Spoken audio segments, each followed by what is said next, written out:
Anthony Robert McMillan OBE, known professionally as Robbie Coltrane, was a Scottish actor and comedian, born March 30, 1950, Rutherglen, United Kingdom. Crows are incredibly smart. They can be taught 5 things on the drop.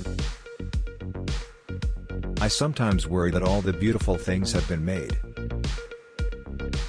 90% of people's nightmares is standing in front of 1,000 people. Did you know that? And having to speak. You would have thought it would have been a madman tying you up and taking your eyes out. The interesting thing about Hayne is that he's not a very interesting character. He's not fabulously clever. He's not a great policeman. He's not hugely charismatic. I'd describe him as a kind of Chekhovian character. He's an ordinary bloke, to whom extraordinary things have happened. Which is quite hard to play, I have to say. I've driven all through America and I know there are a lot of clever people between the coasts. But they have a slightly old-fashioned view of the world. Whereas New York is one of the most multicultural, multiracial, tolerant places on earth. See, what you're meant to do when you have a midlife crisis is buy a fast car, aren't you? Well, I've always had fast cars. It's not that. It's the fear that you're past your best. It's the fear that the stuff you've done in the past is your best work. I knew it was going to be enormous because of the number of people who bought the books, but, to be honest, I never thought it would be bigger than Bond. Never in a million years. My dad?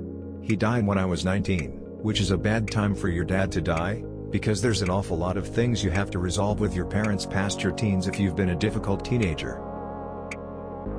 I mean, I'm obviously not one of those people who's so beautiful women take their clothes off when I walk into the room. I didn't become a star overnight. When you are new to the business, you think if you give a really bad performance, that's one they will print. You will be judged. You just have to be brave.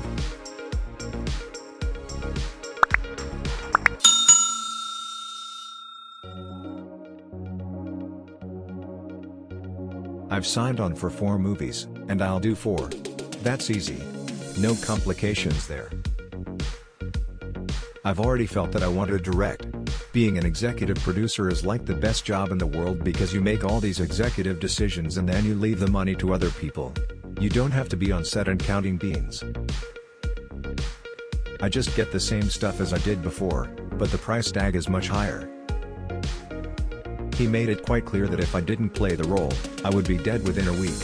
As you can imagine, the guy who turned down Hagrid would be like the guy who called the Beatles a guitar band. So I couldn't possibly refuse, really. Nowadays the big Hollywood studios only make about 3 movies a year, and they cost about $200 million each. There's no room for error in that, and not a lot of room, I would think, for free expression.